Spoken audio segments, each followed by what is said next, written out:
അസ്സലാമു അലൈക്കും വറഹ്മത്തുള്ളാഹി വബറകാത്തു. ഇന്ന് നമുക്ക് മീം സാക്കിനയുടെ നിയമമായിട്ടുള്ള ഇൽഹാർ ഷഫവി എന്താണെന്ന് മനസ്സിലാക്കാം ഇൻഷാ അല്ലാഹ്. മീം സാക്കിനയ്ക്ക് ശേഷം മീം തന്നെ വന്നു കഴിഞ്ഞാൽ ഇദ്ഗാം ചെയ്യും എന്ന് നമ്മൾ മനസ്സിലാക്കി.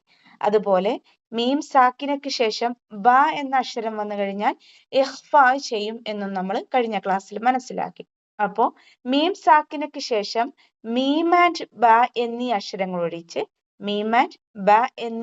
ഒഴിച്ച് ബാക്കി വരുന്ന എല്ലാ അക്ഷരങ്ങളും മീം സാക്കിനയ്ക്ക് ശേഷം വന്നു കഴിഞ്ഞാൽ നമ്മൾ മീം സാക്കിനയെ വ്യക്തമാക്കിയിട്ട് ഉച്ചരിക്കും ട്ടോ. ഒന്ന കൊടുക്കാതെ വ്യക്തമാക്കിയിട്ട് ഉച്ചരിച്ചു കൊടുക്കും. ഇതാണ് ഇൽഹാർ ഷഫവി എന്ന് പറയുന്നത്. ഓക്കെ, അപ്പൊ നമുക്ക് ഖുർആനിൽ മീമിന്റെ മുകളിൽ വ്യക്തമായ സുക്കൂനിനെ കാണാൻ സാധിക്കും.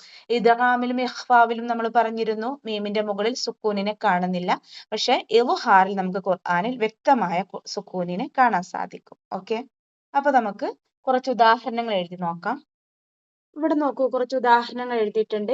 മീം സാക്കിനയ്ക്ക് ശേഷം ഇൽഹാർ ചെയ്യാനുള്ള അക്ഷരമായിട്ടുള്ള ഐന് വന്നു. അപ്പൊ നമ്മൾ മീം സാക്കിനയെ വ്യക്തമാക്കിയിട്ട് ഉന്ന കൊടുക്കാതെ ഉച്ചരിക്കുക കേട്ടോ.